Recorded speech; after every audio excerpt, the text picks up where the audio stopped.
Il faut très exactement 23 minutes et 15 secondes. C'est le temps moyen qu'il faut à un cerveau humain pour retrouver un état de concentration profonde après avoir été interrompu par une simple notification. Ouais, c'est énorme quand on y pense. 23 minutes volatilisées pour un coup d'œil de 3 secondes à un écran. À quelle fréquence ça nous arrive de nous effondrer sur le canapé à la fin de la journée, les yeux rougis, le corps épuisé, et de nous poser cette question vertigineuse, mais qu'est-ce que j'ai réellement accompli aujourd'hui? Bah, c'est clairement le mal du siècle. On court toute la journée, on répond à des dizaines de courriels, on enchaîne les réunions, on a l'impression d'avoir abattu un travail colossal, et pourtant, le soir venu, il reste cette sensation super amère de n'avoir fait que du surplace. L'attention a été fragmentée en milliers de petits éclats. Et aujourd'hui, notre analyse se concentre précisément sur ce phénomène. Ça s'adresse vraiment à quiconque se sent submergé par ce rythme effréné du monde moderne. On va décortiquer les concepts d'un livre passionnant sur la gestion du temps et de l'attention, en croisant ça avec des données de psychologie cognitive. Et il faut préciser d'emblée, l'approche qu'on explore aujourd'hui n'est absolument pas axée sur la productivité classique. Ah non, pas du tout. Il ne s'agit pas d'optimiser son emploi du temps pour rayer encore plus de tâches sur une liste interminable. C'est une distinction fondamentale. L'industrie de la productivité vise généralement l'efficacité absolue. Elle traite un peu l'être humain comme un processeur qu'il faudrait overclocker pour traiter plus de données, alors que le livre qu'on analyse propose tout l'inverse. C'est-à-dire ralentir. Voilà, ralentir. L'objectif est de créer intentionnellement de l'espace pour ce qui compte. Le système ne vise pas une espèce de perfection illusoire, mais cherche vraiment à reprendre le contrôle face à un environnement qui a été conçu pour accaparer notre temps. Ok, décortiquons ça. Avant de trouver la solution, il faut identifier le problème. L'ouvrage met en évidence deux grands ennemis de notre attention. D'abord, il y a la culture de l'occupation permanente, ce qu'ils appellent le busy bandwagon. Le fameux wagon de l'hyperactivité. Exactement. Cette idée très moderne selon laquelle il faut remplir chaque minute de productivité apparente pour ne pas être largué. C'est comme un algorithme mal codé qui confondrait allègrement volume de données et qualité des résultats. C'est tout à fait ça. On répond instantanément au message, on fait beaucoup de bruit, on s'agite, mais à la fin de la journée, aucune véritable équation complexe n'a été résolue. C'est un peu comme courir dans une roue d'hamster.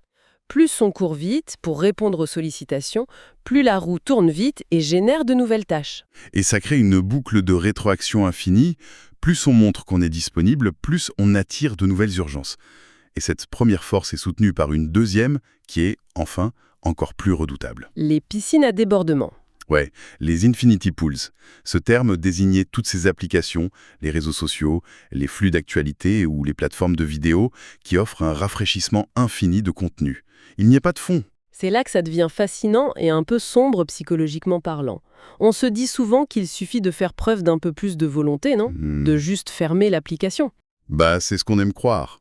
Mais la volonté pure ne suffit pas. Parce que ces piscines à débordement exploitent une faille bien documentée. C'est la récompense aléatoire. C'est exactement la même mécanique qu'une machine à sous dans un casino. Ah oui, le renforcement à intervalles variables. Exactement. Quand on rafraîchit un fil d'actualité, le cerveau ne sait pas s'il va voir une info banale, une mauvaise nouvelle ou une photo super gratifiante. Et c'est cette simple anticipation de la nouveauté qui déclenche une libération de dopamine.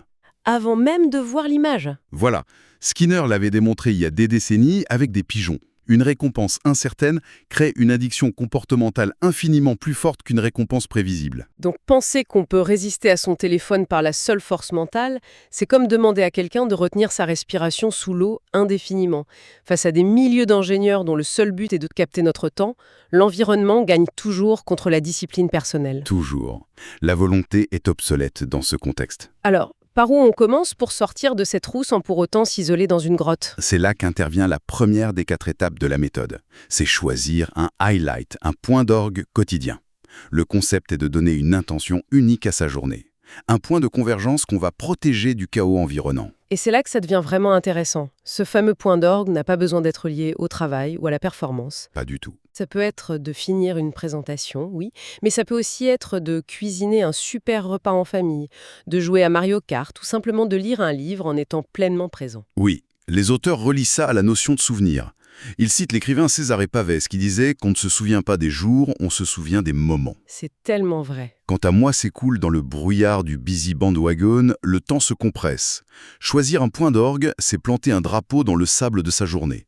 C'est se garantir que peu importe les urgences, on aura vécu au moins une chose qui a de la valeur pour nous. L'image qui me vient en lisant ça, c'est la différence entre aller dans un buffet à volonté et aller dans un bon restaurant à la carte. Le busy bandwagon, c'est le buffet.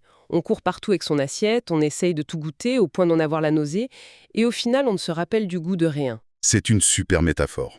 Alors que définir un pot d'orgue, c'est s'asseoir, regarder le menu et commander le plat qui nous fait vraiment envie. Le problème, c'est qu'une fois le plat commandé, il faut pouvoir le manger sans être dérangé. Ah, voilà. Comment on s'y tient sans être aspiré par les distractions? C'est la deuxième étape, le mode laser. C'est là qu'on repense à cette étude sur les 23 minutes pour se reconcentrer.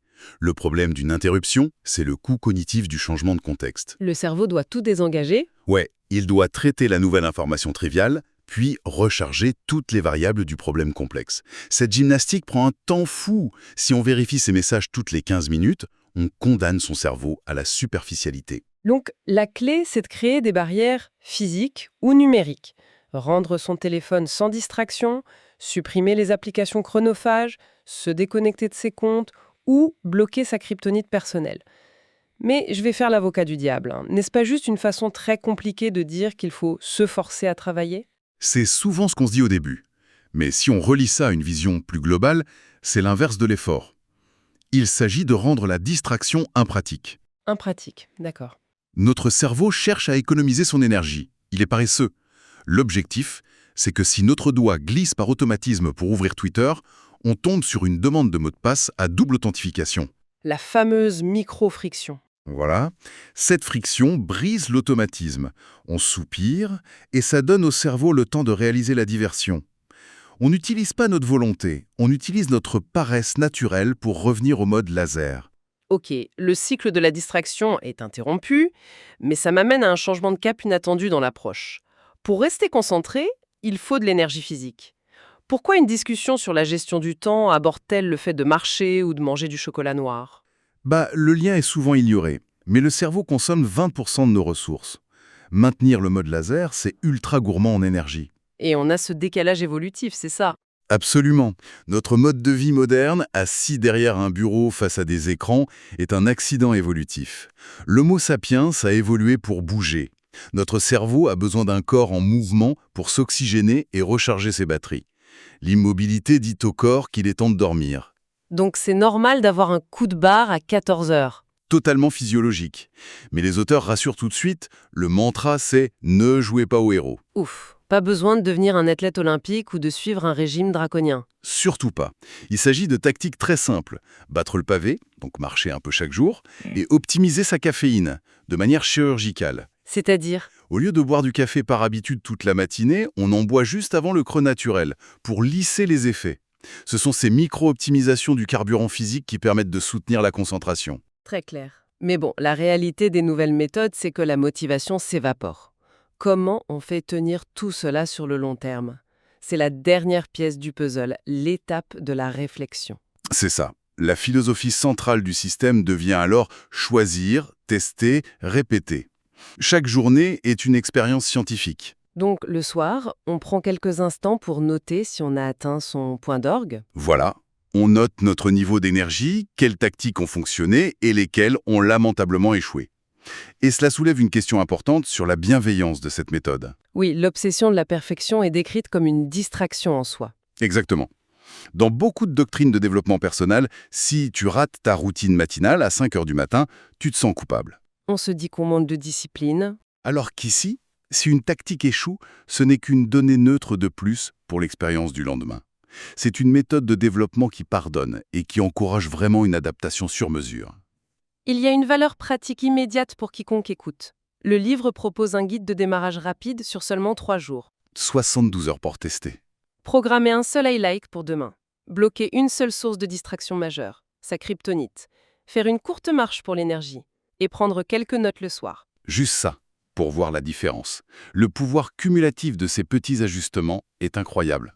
Retrouver son temps est paradoxalement assez simple si on arrête de compter sur la volonté et qu'on modifie ses comportements par défaut. On cesse de subir le flot continu des urgences d'autrui. C'est une reprise de contrôle totale sur notre attention. Ce qui me laisse avec une dernière pensée un peu provocatrice.